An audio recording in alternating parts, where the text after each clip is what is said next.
Elizabeth Vaughan's blood-streaked hand trembled as she lowered the empty canteen, the harsh Nebraska Territory sun beating down on her tear-stained face as she stared at the fresh graves she'd somehow managed to dig for her parents, wondering how she would survive alone in this merciless wilderness with nothing but a broken wagon, dwindling supplies, and the terrifying silence of the prairie stretching in every direction. The cholera had taken them both within days of each other, her father first, then her mother just hours ago. The wagon wheel had broken 3 days prior, stranding them miles from the nearest settlement. Their traveling companions, the Hendersons and the Millers, had continued on after offering condolences and a few meager supplies, unable to delay their journey to Oregon with winter approaching. Elizabeth, 22 years old and raised in Philadelphia's comfort, now faced the vast emptiness of the frontier alone. She'd never felt so utterly abandoned. Her blue calico dress hung loosely on her frame, weeks of travel and inadequate meals having taken their toll. Her blonde hair, once neatly pinned, now fell in tangled waves around her shoulders. The September heat was unforgiving, making the task of burying her parents all the more unbearable.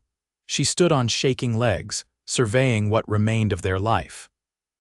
The canvas-topped wagon listed to one side, the broken wheel making it impossible to continue even if she had known how to drive the team. Their 2 remaining oxen grazed nearby, seemingly indifferent to her plight. "I don't know what to do," she whispered to the wind, her voice cracking. "God help me, I don't know what to do." The prairie offered no answer, only the endless rustle of tall grass and the occasional cry of a distant hawk. Elizabeth gathered the wildflowers she'd collected and placed them on the fresh mounds of earth, then knelt in prayer, her heart hollow with grief and fear.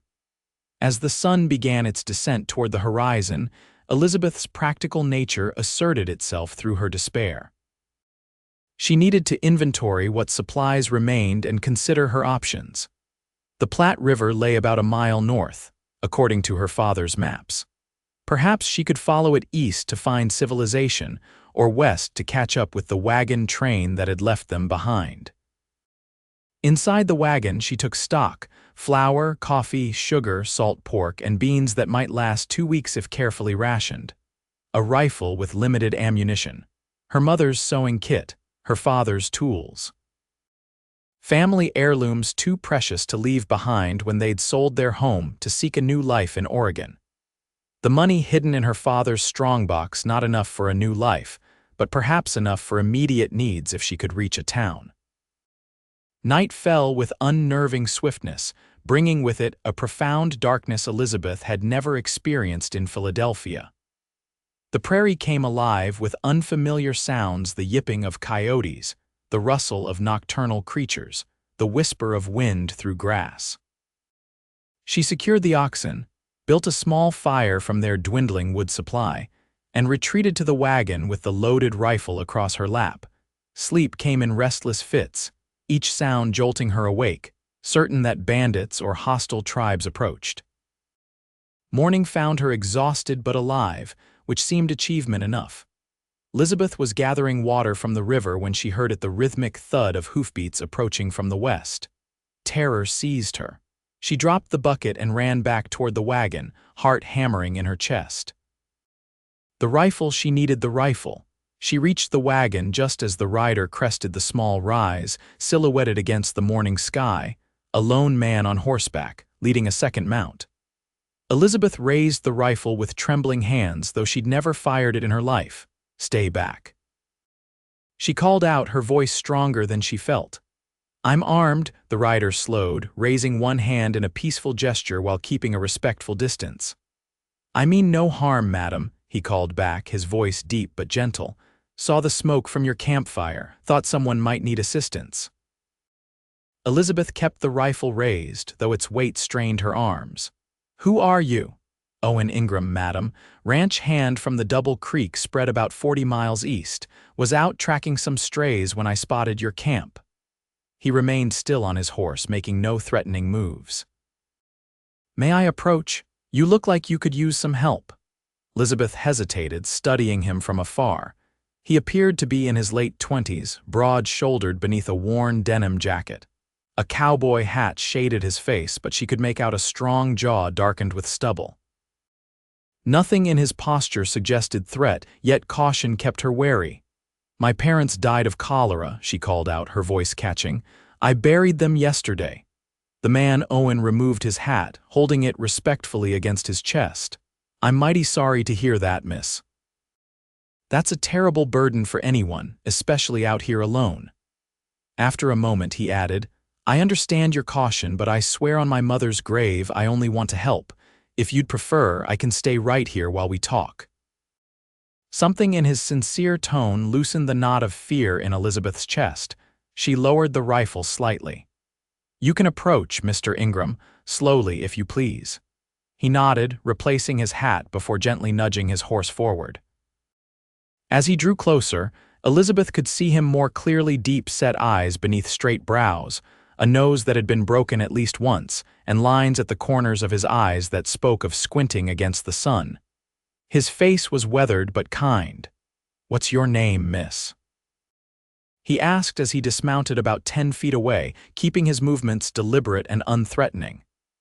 "Elizabeth Vaughan. My family was traveling to Oregon." Owen nodded, taking in the broken wagon, the fresh graves, and Elizabeth's exhausted state. "How long have you been stranded here?" "4 days. The wheel broke and then my father fell ill." Her voice faltered. "You dug those graves yourself?" When she nodded, respect filled his expression. "That's no small feat, Miss Vaughan." "Beth," she corrected automatically. "Everyone calls me Beth." A small smile touched his lips. "Beth, then." "When did you last eat a proper meal?" The simple question nearly undid her. When was the last time she'd eaten anything? She'd been too grief-stricken, too overwhelmed to think about food. I'm not sure." Owen's expression softened further. "Would you allow me to build up that fire and fix you something? I've got some jerky and beans in my pack, and I noticed you've got a coffee pot by your fire." The mention of hot food made Beth's stomach clench painfully. She nodded, suddenly too tired to maintain her guard. "That would be kind of you, Mr. Ingram." "Owen, please." He tethered his horses and moved toward the fire pit with the easy confidence of a man accustomed to life outdoors. Beth watched as he expertly built up the fire, set coffee to boil, and began preparing a simple meal. His movements were efficient but unhurried, and he kept up a gentle stream of conversation, telling her about the Double Creek Ranch where he worked, the cattle they raised, and the small town of Clearwater about 50 miles east. "The ranch owner, Mr. Hollister, is a fair man," Owen explained as he stirred the beans. "Started with nothing 20 years ago, now runs one of the bigger spreads in these parts. He's always looking for good workers, and his wife is the kindest woman you'll ever meet." Beth found herself relaxing slightly, the normality of conversation a balm to her raw nerves. When Owen handed her a tin plate of beans and jerky, the first bite nearly brought tears to her eyes. Simple as it was, it tasted like the finest meal she'd ever had. "Thank you," she said quietly after swallowing a few mouthfuls. "For the food and for stopping. I wasn't sure what I was going to do." Owen nodded, settling across the fire from her with his own plate. "Nobody should be alone out here. The prairie's unforgiving to those who don't know its ways." He studied her for a moment. "If you don't mind my asking, what were your plans now?" Beth set her plate down, the weight of her situation settling back on her shoulders. "I hadn't gotten that far. Maybe try to reach the nearest town. But I don't know how to drive the wagon, and it's broken besides. Nearest settlement is Fort Kearney, about 30 miles west. Clearwater's 50 miles east, like I said. Smaller, but a decent place." Owen considered for a moment. "I could fix that wheel for you, have the tools on my horse, but you'd still need someone to drive the team." "I could learn," Beth said, more from pride than confidence. Owen's smile was gentle but knowing. "You could in time, but it's dangerous country for a woman alone, wheel fixed or not." He hesitated. "I'd be willing to escort you to Clearwater if you'd accept the offer. Probably take 3 days at a comfortable pace. You could ride my spare mount. We'd lead your oxen and take what we can from the wagon." Beth stared at him, weighing her limited options against trusting this stranger. Something about his straightforward manner and steady gaze reassured her. "Why would you do that? You don't know me." "My mother raised me to believe that helping those in need wasn't optional but necessary," Owen replied simply. "Besides, I was heading back that way regardless." Beth took a deep breath, looking at the graves of her parents. What would they advise? Stay alone in the wilderness with dwindling supplies and no practical skills for survival? Or trust this seemingly decent man who offered safe passage to civilization? "I would be grateful for your escort, Mr. Ingram Owen," she said finally. "But I insist on compensating you for your trouble when we reach town." Owen shook his head. "No compensation needed, Miss Vaughan. As I said, I was heading back anyway." The rest of the day passed in practical preparations. Owen assessed what could be salvaged from the wagon, helping Beth sort through her family's possessions to determine what was essential to take and what must regretfully be left behind. The task was heartbreaking, each item laden with memories, but Owen's matter-of-fact approach helped Beth make the necessary decisions. They packed what they could in saddlebags and bedrolls, securing the load on the oxen. Beth's most precious keepsakes, her mother's locket, her father's pocket watch, the family Bible with its record of births and deaths, went into a small leather satchel she could keep with her. The strongbox with their money was carefully hidden among their supplies. As sunset approached, Owen helped Beth create proper markers for her parents' graves, fashioning crosses from wagon wood and carving their names with his knife. "Jonathan and Margaret Vaughan," he read aloud when finished. "Beloved parents taken too soon. 1858. Beth stood beside him, fresh tears on her cheeks despite thinking she had none left to shed. "Thank you," she whispered. "They deserved better than unmarked graves in the wilderness." Owen placed a gentle hand on her shoulder. "They'll rest peaceful here. The prairie has its own beauty." That night, Owen made his bedroll a respectful distance from the wagon where Beth slept, but close enough that she felt protected. For the first time since her parents fell ill, she slept deeply, exhaustion finally claiming her. Morning brought a new chapter. After a breakfast of coffee and biscuits, Owen helped Beth mount his spare horse, a gentle bay mare named Penny. "She's even-tempered," he assured Beth, adjusting the stirrups for her. "Just keep your back straight, hold the reins loose but firm, and let her follow my lead." Beth felt precarious atop the horse, having ridden only a few times in her life, but Penny seemed content to plod along steadily. Owen led the way on his own mount, a sturdy chestnut gelding, while the two oxen followed behind, laden with their salvaged possessions. As they rode away from the broken wagon and the twin graves, Beth felt a complex mixture of grief, guilt, and relief. She was leaving her parents behind, yet carrying them in her heart. She was abandoning the dream of Oregon, yet perhaps finding a new path forward. "We'll make good progress today," Owen said, breaking into her thoughts. "Weather's holding fair." "Have you lived in Nebraska Territory long?" Beth asked, eager for distraction from her melancholy thoughts. 5 years now. Came west from Illinois after the war with Mexico.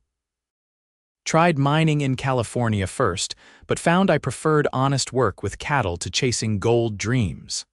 Owen glanced back at her. "What was taking your family to Oregon?" "My father was a carpenter. He heard there was good money to be made building homes in the new settlements."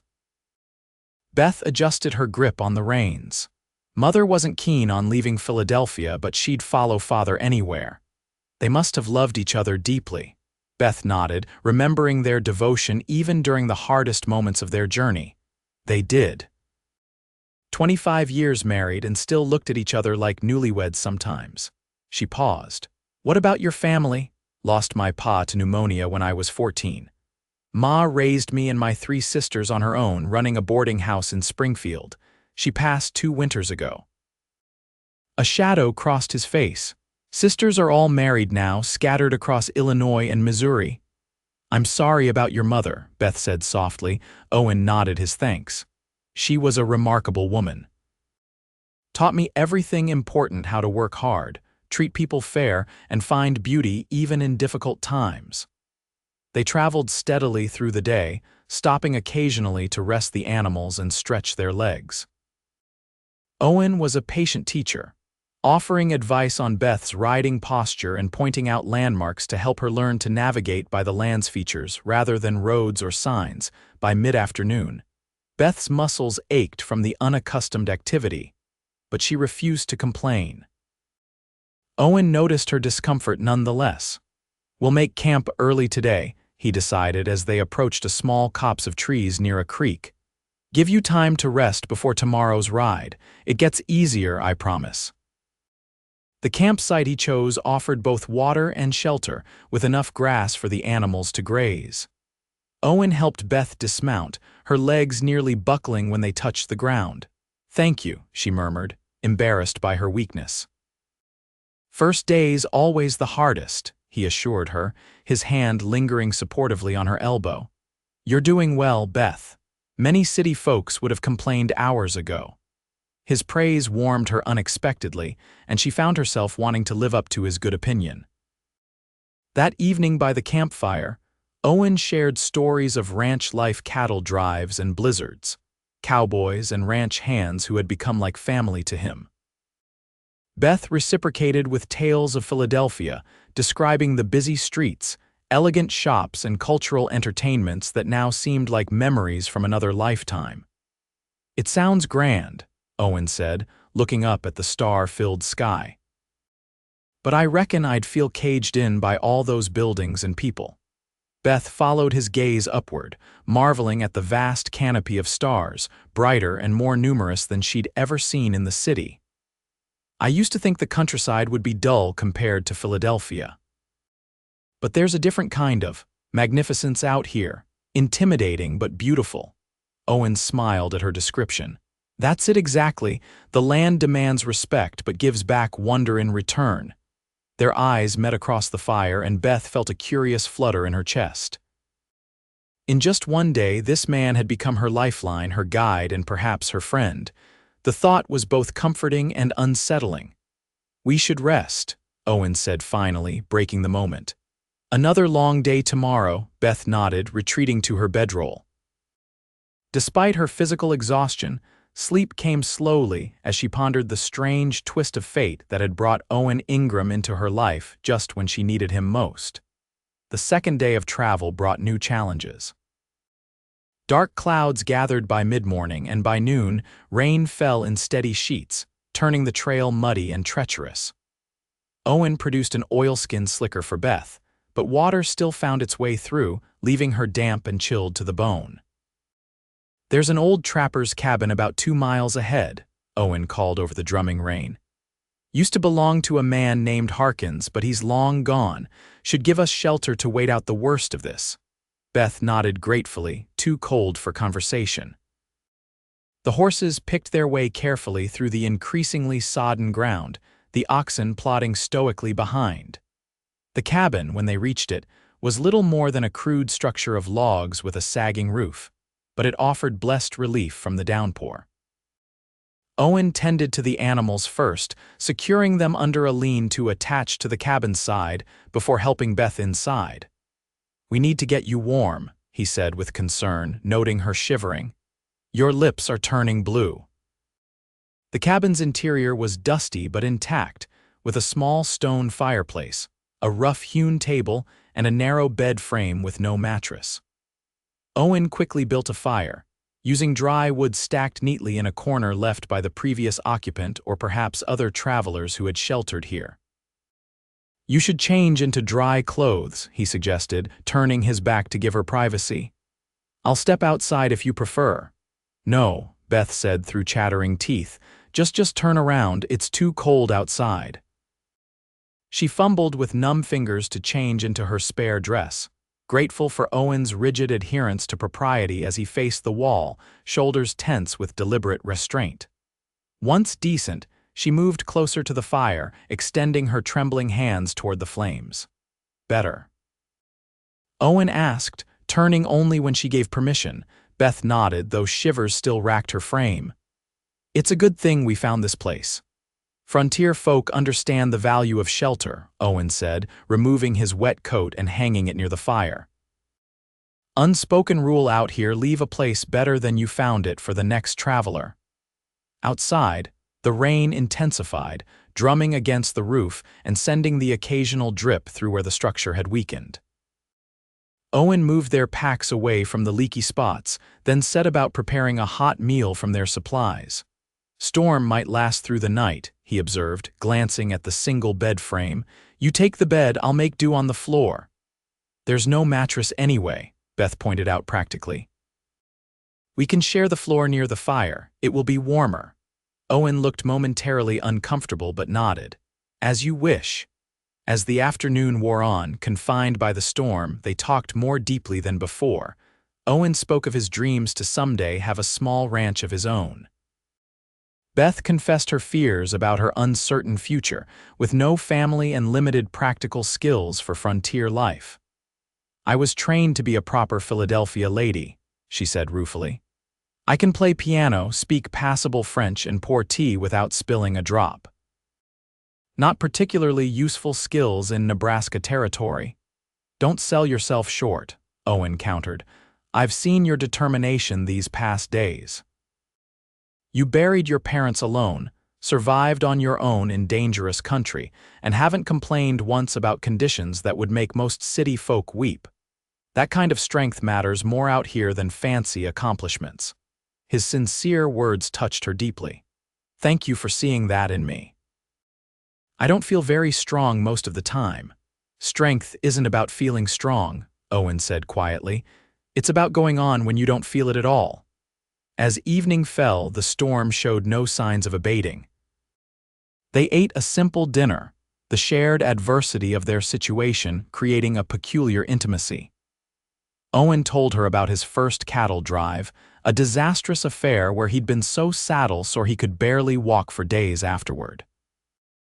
Beth laughed at his self-deprecating tale, realizing it was the first time she'd laughed since her parents fell ill. The sound seemed to please Owen, his eyes crinkling at the corners when he smiled. Later, as they prepared for sleep, Owen arranged their bedrolls a respectable distance apart near the fire. The storm raged on, wind howling through gaps in the cabin walls. Owen, Beth said hesitantly as they lay in the firelight, I never properly thanked you for what you're doing. You saved my life. He was quiet for a long moment. Anyone would have done the same. No, she said firmly.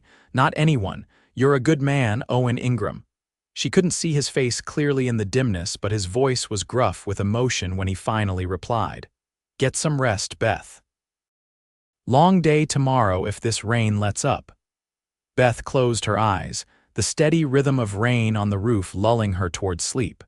Just before consciousness faded, she realized with startling clarity that she trusted this man completely, a stranger just 2 days ago. More unsettling was the growing awareness that her feelings were becoming dangerously more complicated than mere gratitude. Morning brought clearing skies and muddy trails. They departed the cabin early, leaving it stocked with dry firewood and some coffee for the next traveler in need. The day's journey was slower, the animals picking their way carefully through sodden ground. By mid-afternoon, it became clear they wouldn't reach Clearwater by nightfall as originally planned. There's a small settlement called Miller's Crossing about 5 miles ahead, Owen explained. Not much more than a trading post, a livery, and a few cabins, but they have a boarding house of sorts.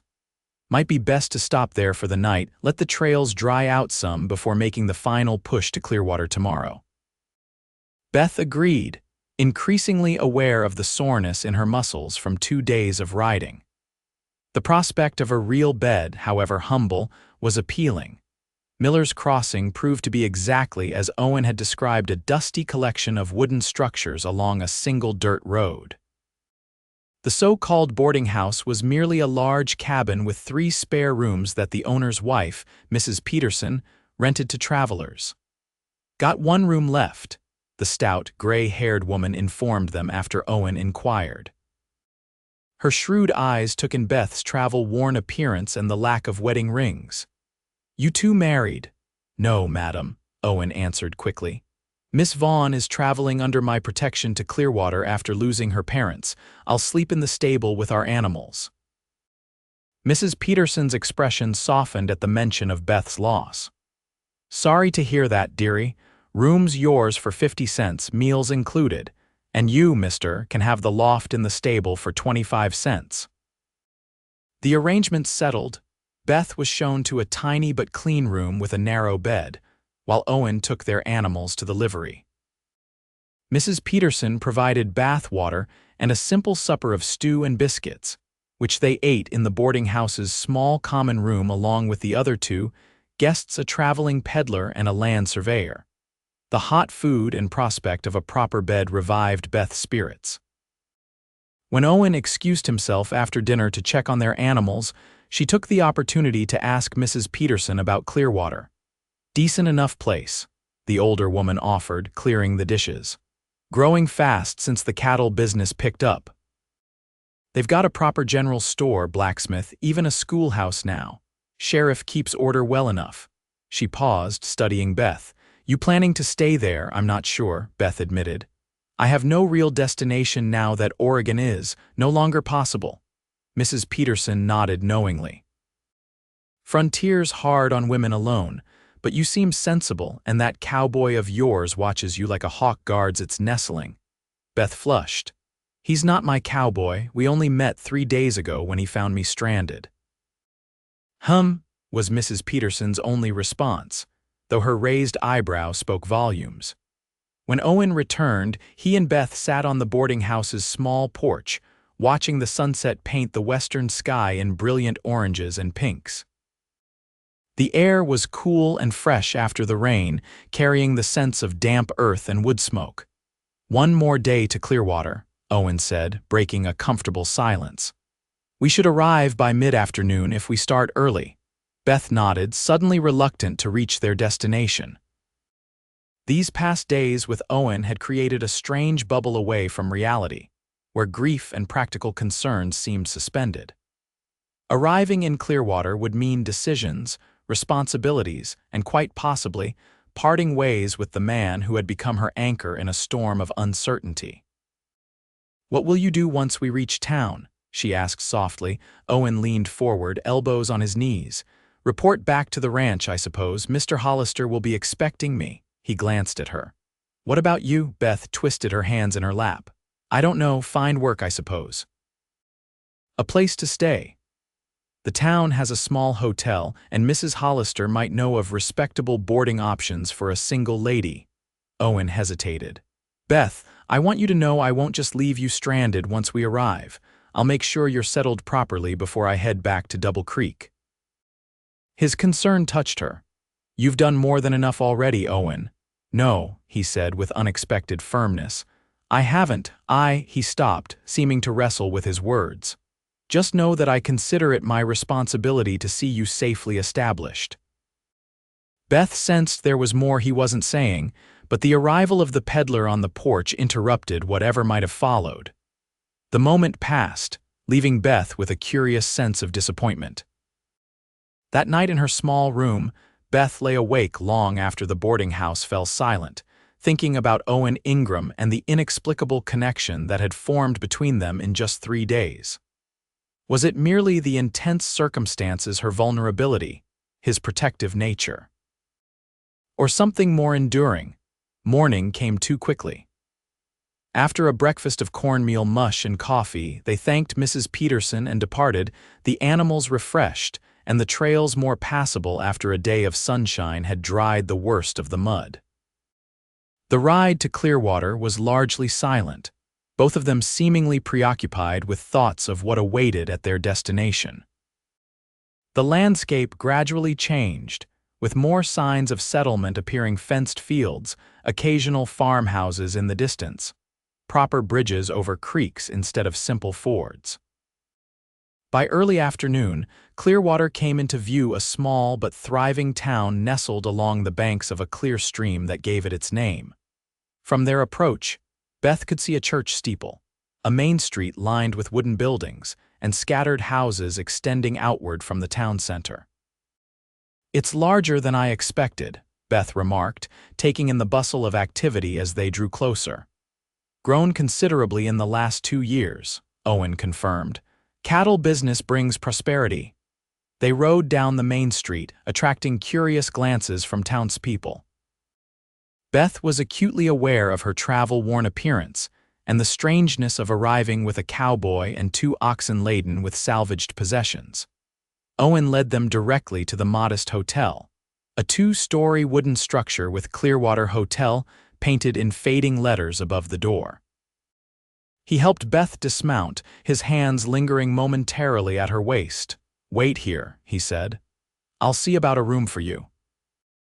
While Owen went inside, Beth stood beside the horses, feeling conspicuously out of place as townspeople passed by, some nodding politely, others openly staring at the dusty traveler in their midst.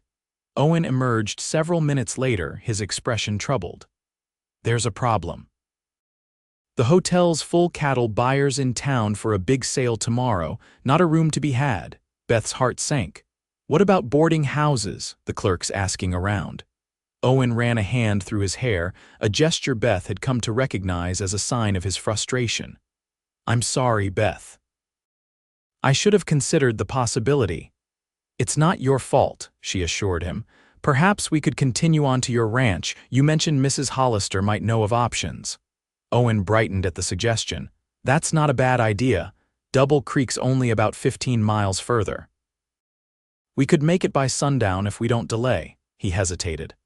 "Are you certain you're up for more riding today?" Beth straightened her shoulders, ignoring her body's protests. "I can manage." The decision made, they continued eastward out of town, back into open country. Owen explained that Double Creek Ranch lay in a valley formed by 2 streams that joined to create the larger creek that gave the property its name. "It's good land," he said with evident pride. "Rich grass for grazing, plenty of water, sheltered from the worst winter storms by hills to the north." As the afternoon progressed, Beth found herself genuinely curious about the place Owen described with such affection. She asked questions about the ranch operations, the Hollisters, and the other hands who worked there, storing away details about this life so different from anything she'd known in Philadelphia. The sun was low on the horizon when they finally crested a rise overlooking a broad valley. Below, Beth could see a collection of buildings, a substantial main house, a large barn, bunkhouse, corrals, and various outbuildings all nestled between 2 sparkling waterways that joined at the property's eastern edge. "Double Creek," Owen announced, a note of homecoming in his voice. "The main house is where the Hollisters live. Hands stay in the bunkhouse yonder except for Caleb, the foreman, who has that cabin near the barn." Beth took in the peaceful scene, cattle grazing in distant pastures, smoke rising from the main house chimney. It looked ordered, prosperous, and unexpectedly appealing after days on the trail. Their arrival caused immediate stir. A tall man with a silvering beard emerged from the barn as they approached, followed by 2 younger cowboys. From the main house came a round-faced woman in a plain dress and apron, shading her eyes against the setting sun. "Owen Ingram, as I live and breathe," the woman called out. "We were starting to worry." Owen smiled broadly as they rode into the yard. "Mrs. Hollister, Mr. Hollister." "Sorry for the delay, had a situation arise." He dismounted quickly, then helped Beth down from her horse. "I can see that," the bearded man, clearly Mr. Hollister, said, eyeing Beth and the laden oxen with open curiosity. "Found yourself some company on the trail, did you?" "This is Miss Elizabeth Vaughan," Owen explained, keeping a respectful hand under Beth's elbow as she steadied herself on tired legs. "Her family was traveling to Oregon when tragedy struck. I found her alone by their wagon after cholera took her parents. Couldn't leave her there." Mrs. Hollister's face immediately softened with sympathy. "You poor dear, you must be exhausted." She shot her husband a meaningful look. "James, have the boys see to the animals. Miss Vaughan needs food and rest, not an interrogation." Mr. Hollister nodded, signaling to the other cowboys to take charge of the horses and oxen. "Owen can give me the full story later," Welcome to Double Creek, Miss Vaughan. Any friend of Owen's is welcome here. You'll stay with us in the main house, of course, Mrs. Hollister declared, taking Beth's arm. We have a spare bedroom that will do nicely. Owen, you get cleaned up and join us for supper in an hour. I want to hear everything. Before Beth could properly respond, she found herself whisked into the house. Mrs. Hollister's motherly efficiency both overwhelming and comforting after days of uncertainty and hardship. The Hollister home was modest but well-appointed, with sturdy furniture, colorful quilts, and signs of careful housekeeping everywhere. Mrs. Hollister, who insisted Beth call her Martha, showed her to a small but charming bedroom, then provided hot water for washing, a clean dress that had belonged to her daughter, married and moved to Denver last year, and promises of a substantial meal once Beth had refreshed herself. The luxury of washing away days of trail dust and changing into clean clothes restored Beth's spirits considerably. The borrowed dress was slightly large but infinitely better than her travel-worn garments. When she emerged, she found Owen already seated at the dining table with the Hollisters, freshly shaved and wearing a clean shirt, his damp hair combed neatly back from his forehead. He stood when she entered, and something in his expression as he took in her transformed appearance made her cheeks warm. "You look restored, Miss Vaughan," Mr. Hollister said kindly, pulling out a chair for her. "Martha's cooking will complete the recovery, I guarantee it." The meal that followed was the most pleasant Beth had experienced since leaving Philadelphia. Martha Hollister proved to be an excellent cook and a warm hostess, while James Hollister balanced shrewd business sense with genuine hospitality. They listened attentively as Owen recounted finding Beth and their journey to the ranch, asking questions but never prying too deeply into painful details. "And what are your plans now, Miss Vaughan?" Mr. Hollister asked as they finished apple pie and coffee. Beth set down her fork, the question bringing her back to reality. "I'm not entirely certain, sir. I need to find work and accommodations. Owen mentioned Clearwater might offer possibilities, but the town is currently full with visitors." "HMPH. Those cattle buyers," Martha sniffed. "They'll be gone in a few days, but that doesn't solve your immediate situation." James and Martha exchanged a look that seemed to contain an entire conversation. Finally, Martha nodded and turned to Beth. "We've been discussing this while you refreshed yourself, dear. We'd like to offer you a position here at Double Creek if you're interested." Beth blinked in surprise. "A position?" James nodded. "Martha's been wanting help with the house and garden for some time. Our daughter used to assist, but since she married and moved away, Martha's been managing alone. It's too much work for one person with a ranch this size. The position would include room and board here in the main house, plus a small salary," Martha added. "Nothing extravagant but fair compensation." Beth was momentarily speechless. The offer was unexpected but seemed heaven sent a solution to her most pressing concerns. "You don't need to decide immediately," James assured her. "Stay a few days as our guest, get to know the place, then make your choice." "I thank you," Beth managed. "Your kindness is overwhelming." Later, after the Hollisters had retired, Beth and Owen stepped onto the front porch of the main house. The night was clear, stars blanketing the sky above the peaceful ranch. "Did you know they would offer me a position?" Beth asked quietly. Owen leaned against the porch railing. "I hoped they might. Mrs. Hollister has mentioned needing help several times, but I didn't presume to arrange anything." Beth studied his profile in the moonlight. "You've changed my life, Owen Ingram. I don't know how to repay such a debt." He turned to face her fully. "There's no debt, Beth." "Never think that." "Nevertheless, I owe you my life," she hesitated. "Will you be staying on at Double Creek now that you've returned?" A curious expression crossed his features. "That depends." "On what?" Owen took a deep breath as if coming to a decision. "Beth, I need to tell you something." "I haven't been entirely forthcoming about my situation here." Beth tensed, sudden doubt creeping in. "What do you mean? I'm not just a ranch hand here." He gestured toward a ridge visible in the moonlight beyond the main house.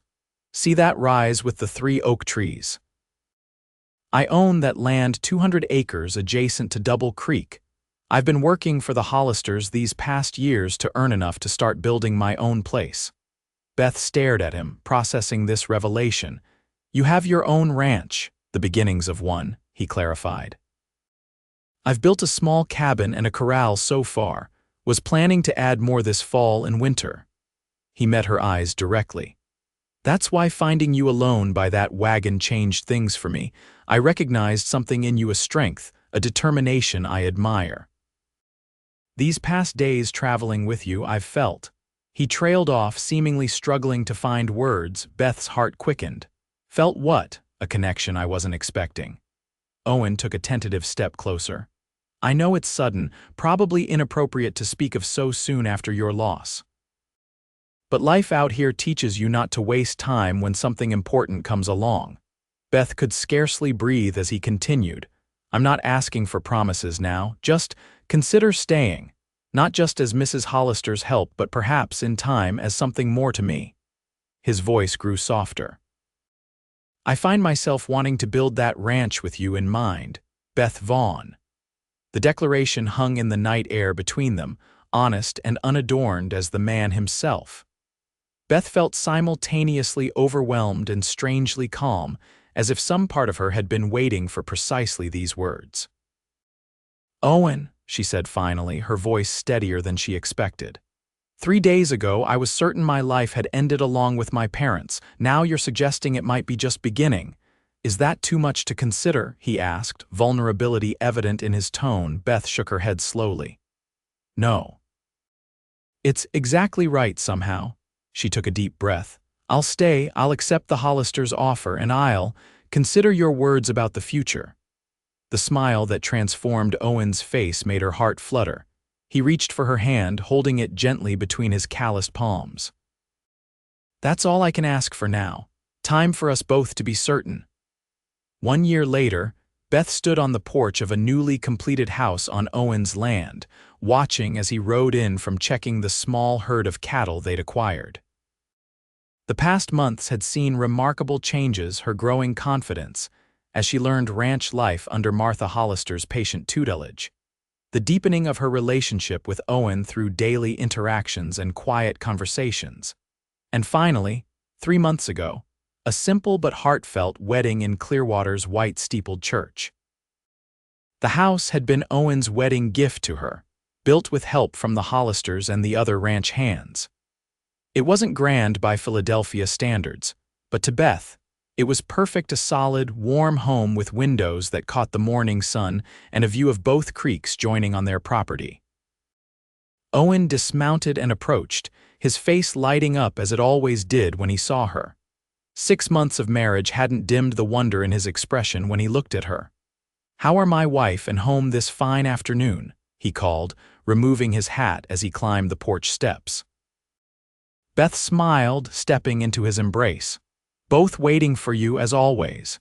His kiss was tender, familiar now but no less treasured. When they parted, he kept an arm around her waist as they gazed out at their growing ranch, the barn, corrals, grazing cattle, and flourishing vegetable garden Beth had planted. "You ever regret it?" Owen asked quietly. "Staying here instead of continuing to Oregon, trading city life for this?" Beth leaned her head against his shoulder, considering. "I miss my parents every day. I wonder sometimes about the life we might have had in Oregon." She turned to face him fully. "But no, Owen, I don't regret staying. How could I when being left alone by that wagon led me to you?" His eyes, warm and loving, held hers. "Providence works in mysterious ways, Mrs. Ingram. Indeed it does, Mr. Ingram." She took his hand, placing it gently over her still flat stomach, and continues to do so. Owen's expression transformed as understanding dawned. "Beth, are you saying?" She nodded, joy bubbling up at his reaction. "Dr. Collins confirmed it yesterday when I was in town. Come spring, our family will grow by one." Owen whooped with delight, lifting her carefully in a jubilant circle before setting her down and kissing her with such tenderness it brought tears to her eyes. "I love you, Beth Ingram," he whispered against her hair when they finally parted. From the moment I saw you standing so brave and alone by that wagon, something in me knew my life had changed forever.